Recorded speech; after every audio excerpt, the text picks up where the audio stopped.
I'm Ken Dolan-Del Vecchio, and I'd like to welcome you to the Pet Loss Companion live chat with my friend and co-author, Nancy Saxton-Lopez. This is an opportunity for us to hopefully extend the reach of our book, The Pet Loss Companion, Healing Advice from Family Therapists who Lead Pet Loss Groups, to a wider reach and to people who are maybe struggling with loss right now. So as we have this live session, feel free to jump in with a comment or a question, and the same with the replay. So if you leave us questions and comments, we'll respond to them at a later time, and we'll use them to frame later conversations. Our subject today is my grief normal? And we're going to start out. Nancy's going to talk some about grief and what is normal grief. And then we're going to have some questions that we have received. We'll address some questions that ask that question. They'll tell us a little bit about what particular people are going through. And Nancy and I will talk about what we think in response to those comments and questions. Welcome tonight. We're going to talk a little bit about grief. And when Ken and I would do the group over time, a lot of people would come in, and the first thing they would say or whisper is, "I think I'm crazy." And we would say, "What do you mean?" And they couldn't believe that they would grieve so much for their animal. And they would say, "Wow, I didn't grieve this much for my parents or my grandparents or my sibling or my spouse." And they couldn't quite place why they were so upset and in turmoil about the death of their animal. That's because in a lot of situations over time, pet loss has been disenfranchised. And part of that reason is that we have kind of a law of thirds. There are people who just don't like animals. So a third of the population, give or take, is just not interested. They don't understand the companionship or the friendship of the relationship, and they're not really interested. They don't know how to respond. 1/3 of people like animals, they're great, but if something happens, they can more easily say, "Look, we're not going to be able to, have our animal anymore or pet anymore, so we'll find a home for them because of such and such." But then you have the third, which are us. We love our animals. We are pet parents and guardians. They sleep with us. We give them birthday parties. They go with us everywhere. And we take that responsibility, to love them and take care of them until they die. And that also goes back to, we just don't know how to grieve in our society. We're not very good at it. You have 3 days off from work and that's it. And that is obviously not the case. We can grieve for a period of time. Well, I'm going to jump in and first of all say hi, Wendy. It's great to see that you're with us. And people, I think, are unprepared for the degree of grief because they just aren't taking into consideration the intimacy that we have with her. They're with us all the time, every single day. They're the first living being who greets us when we get up in the morning, and they're always happy to see us, and it's so uncomplicated, and we touch them and we care for them, and the relationship is so simple in most cases. And even if we love our parents with all of our heart, but they're not part of our household often, or we don't see them every day. That's right. Our friends, the same thing. And so there's this big chunk of us that just disappears when one of our animal companions dies.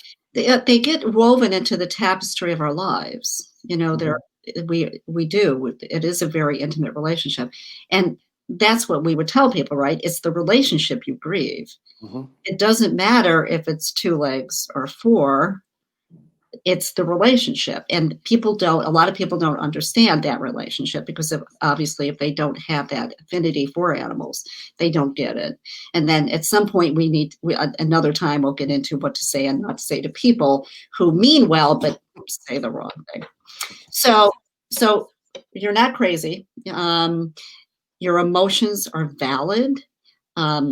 and it ebbs and flows. It's in the beginning, you feel bereft, traumatized, like a black hole. You've lost an arm. You have physical and cognitive and behavioral and emotional symptoms. You're miscombobulated. You're sad, and you're in shock sometimes, or in denial. You can't get out of your own way. It's a real emotional bereft place. Now that then, as time goes by, that episode or those types of episodes are less frequent and less intense. Now, that doesn't mean that you can't have an intense, episode at some point, because you may have a trigger. Okay, so you may see something that reminds you of your cat, and you're like, oh, or you hear a song, or it's an anniversary, or it's spring. And so, but it's a process, it's not an event. And it's important to realize that people grieve differently. Everybody's unique in how they grieve. But the point is that you will get through the process. It sucks. It's horrible. It's sad. It can be gut wrenching.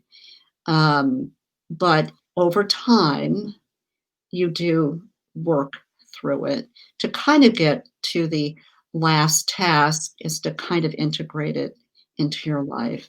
Yeah, that's the way I see it. It becomes part of your life story. Yeah. It's something that doesn't always hurt as much when you think about it. I mean, as you were saying, a trigger for me is the song "Somewhere Over the Rainbow." Whenever I hear it, I think of my little Jack, who died a few years Um, back, and brings tears to my eyes. But I also think, when I think of him, I also think about how wonderful it was to have him in our lives. And that's kind of the way I look at it. Over time, the pain gets balanced out by the really strong, loving memories. But mhm, that's not the way it is in the beginning, and that's not the way it is at certain times when right. something maybe the holidays, maybe their birthday, maybe the change of seasons, as you were talking, I was thinking some people experience grief in more physical ways. They Yes. can't sleep, or they sleep too much, or they are having they're having like their signature stress symptoms, Mhm. stomach problems, or backaches, or headaches. And sometimes they eat too much, sometimes they can't eat. And how do you go forward when we talk about that? What do you think? How do you go forward Well, I in mean, the face of and this? that's a good question. And the problem is that we automatically go forward. I mean, we have to put one foot in front of the other, because we're alive.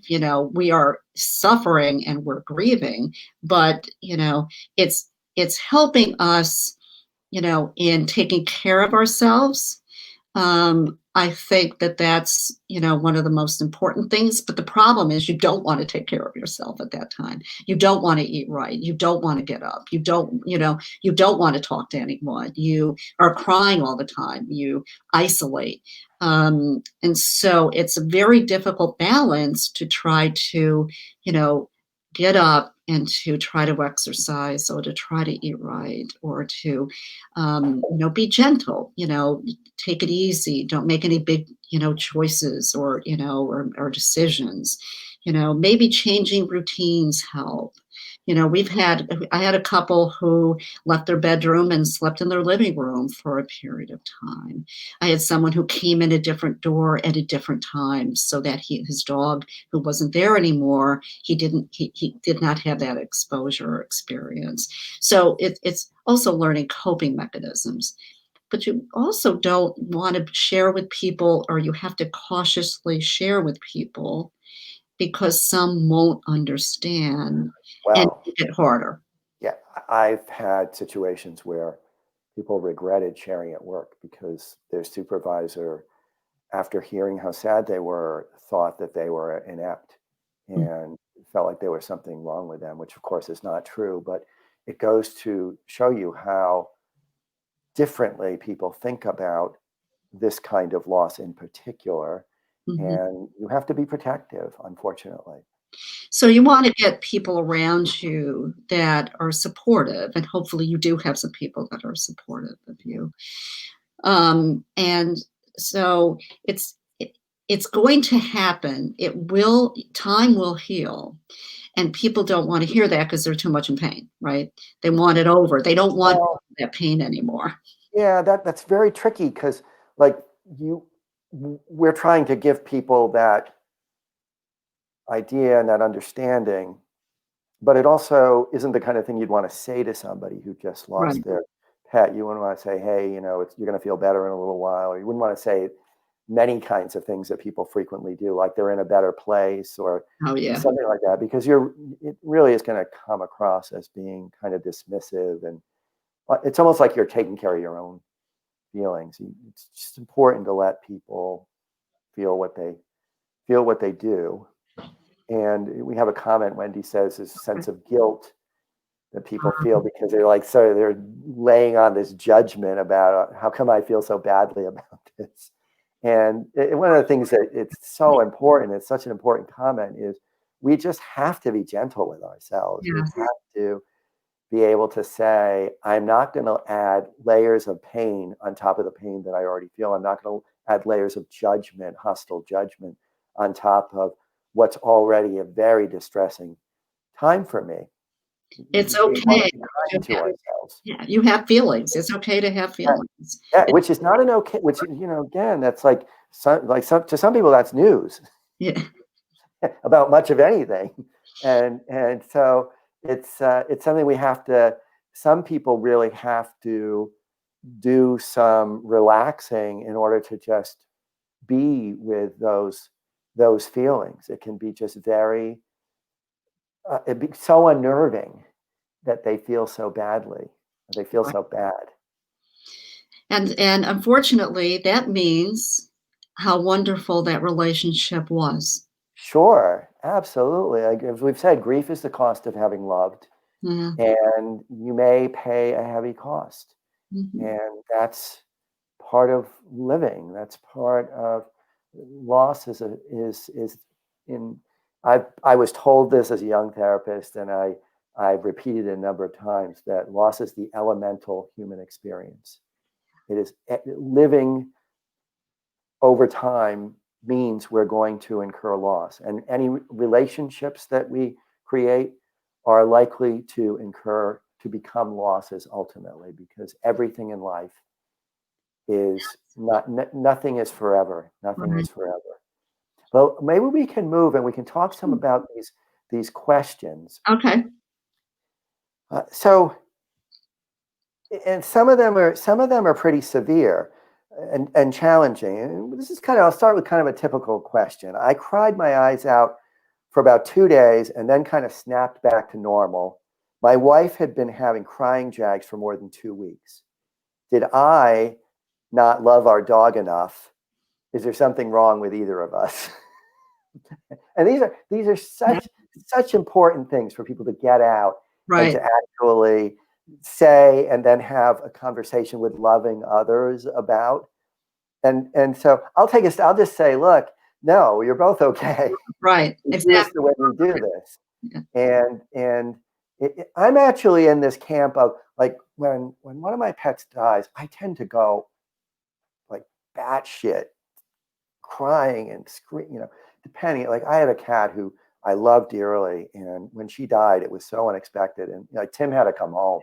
I was distraught. I was on the phone I know. talking about the fact that she had died, and was digging a hole in the back, and then 2-3 days later, I tend to sort of pull it back, and now and then, and certainly I visit her grave. It's out in my garden, and you know, Well, Diana was her name. And Diana's with me. I mean, they're with me. And yeah, that's the wonderful thing about towards the end of the process of grieving, is that I tell people they're nestled inside your heart, yeah, and that's where they are, and they will we never carry leave. them. We carry them with us. Yeah. Another one, and I've heard this one quite a bit, actually. I can't get the image of my dead cat out of my head. I keep Uh-huh. seeing her the way we found her, stretched out with her eyes and mouth open like she was in agony. first of all, is this normal to have that image, and what can I do to make it stop?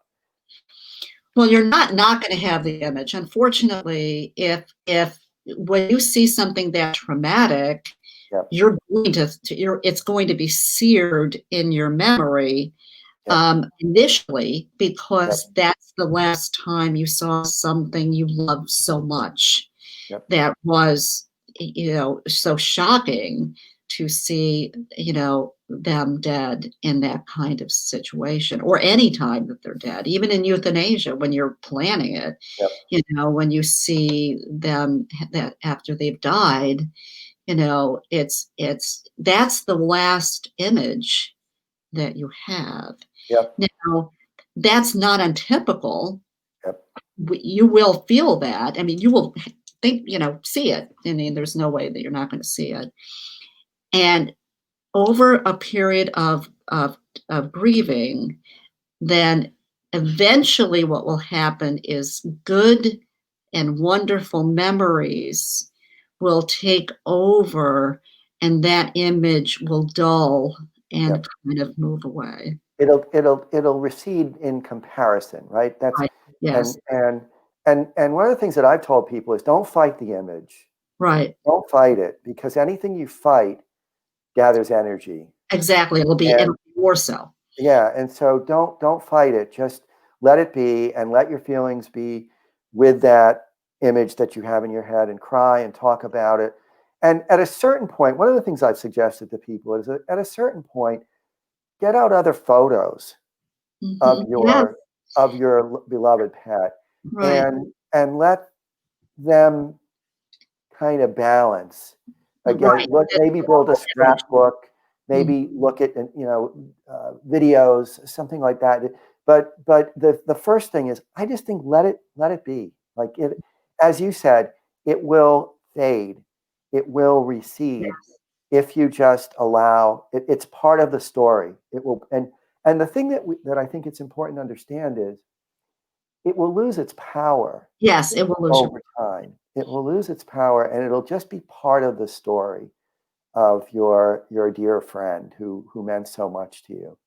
It was interesting, because I had how I got into this actually was my dog, who was killed in front of me when I was 11. As you remember that story, yeah. Book. And I can still see it as clearly as I was when I was 11. When she didn't walk with me across the street from the school bus, she hesitated, and when she came, a car hit her.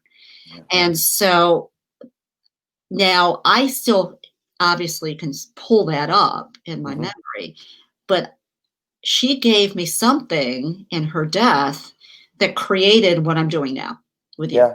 Yeah. Well, that's a great way to hold on to it too. That it meant so much. That And as you say that, I mean, I can remember Pinky, a rabbit I had who died when I was 8. I mean, I can picture her in the hutch, stretched out, and I mean, it's those things get seared into our brain. You don't have that emotional reaction. No, but it's there. And there is a little hint of, there's a hint of sadness. And, I can conjure all of them. But, just the way I can remember my dad, I was with him when he died. And I was with my mom moments after she died. And so all of that is part of a life. Like, that's my life story. And over time, and this is something that I probably will say over and again, is new news becomes older news. Yes, it does. And eventually it just becomes part of your story. Let me bring up another one of these. And this one is really crucial. We didn't see this a lot, but I think it warrants. We had a couple people who come to the meeting, and thankfully they had somebody waiting for them. But they would talk about wanting to die. I mean, wanting to be with their pet so badly that they were contemplating suicide. Right. It's not atypical for people that came in and would say, "I just want to be with them. I want to be with them. I want to be with them." And I want to say, first of all, that you want to take that seriously. You want to take it seriously. And then it's important for the people who are around them to ask some questions.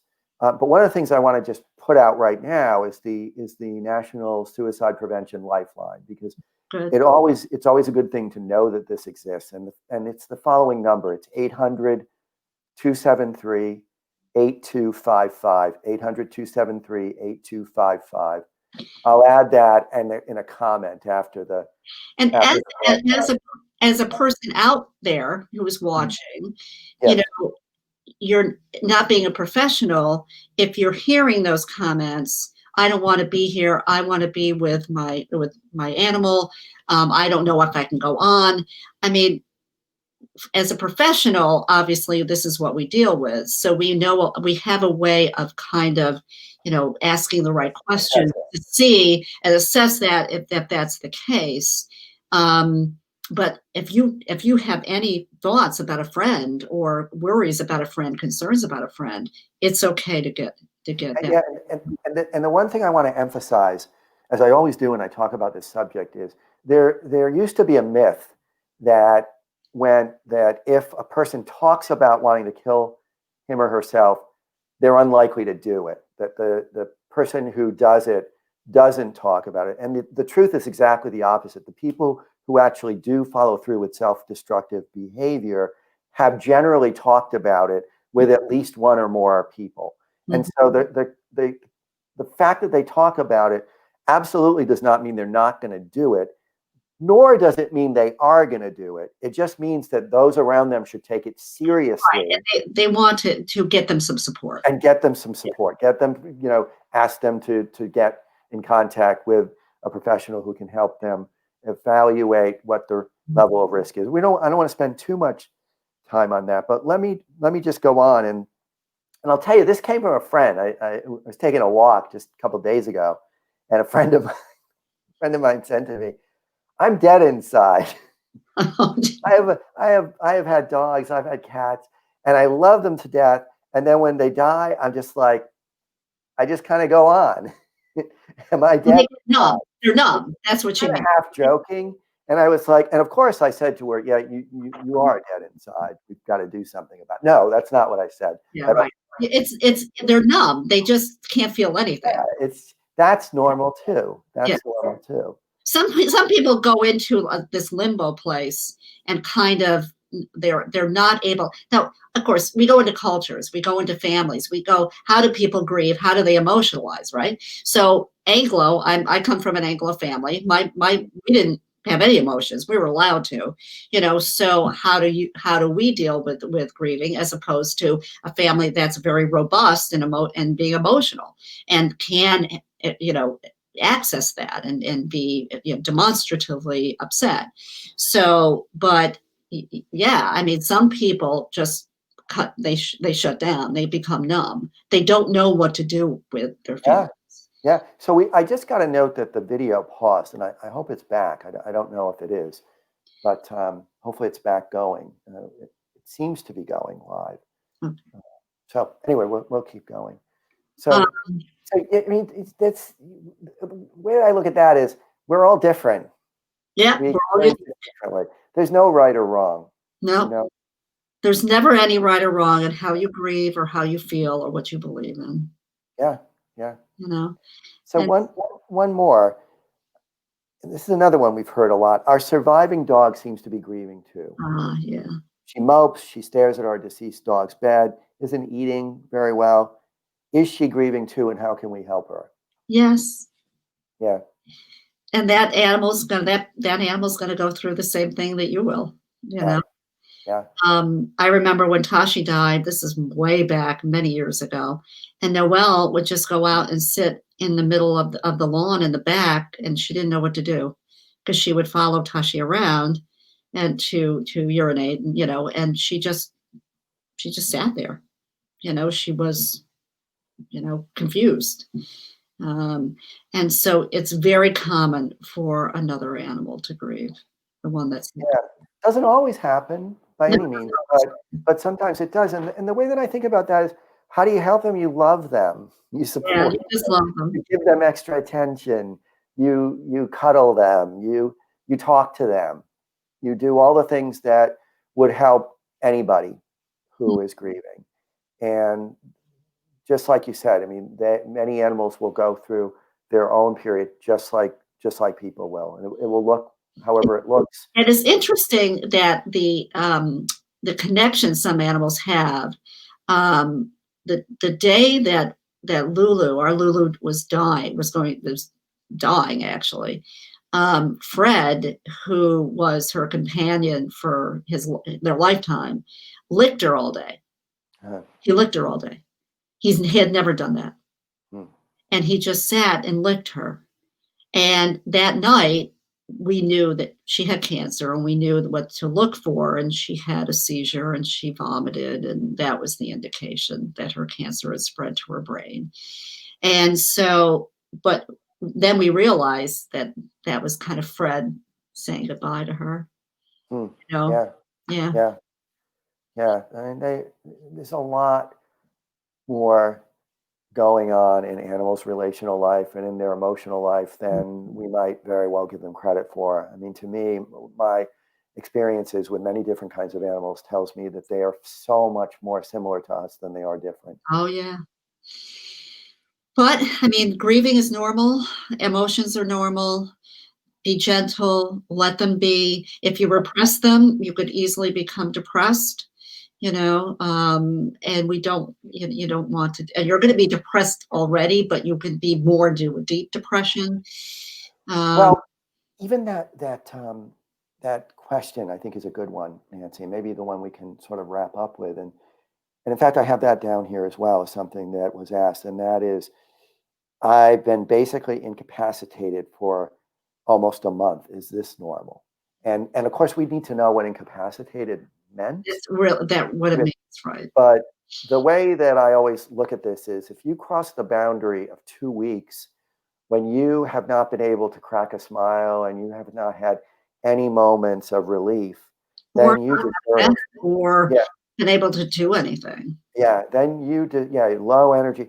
Then you deserve to see a therapist, to be evaluated, because grief looks a lot like depression, but depression is unrelenting. And if the diagnostic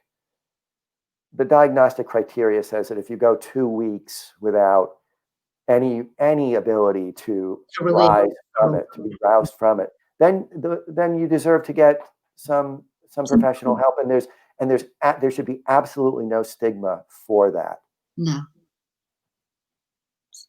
Well, that's how that person can take care of themselves. Yep. Yeah. So we hope that you got something out of this. We are going to be here every Thursday at 6:00 for a half an hour with Ken and I to answer your questions and talk about the process of grieving with our beloved animals after they die. We'll go into other kinds of pet-related topics, but we would love you also to take a look at our book, because it was a labor of love for us. Yep.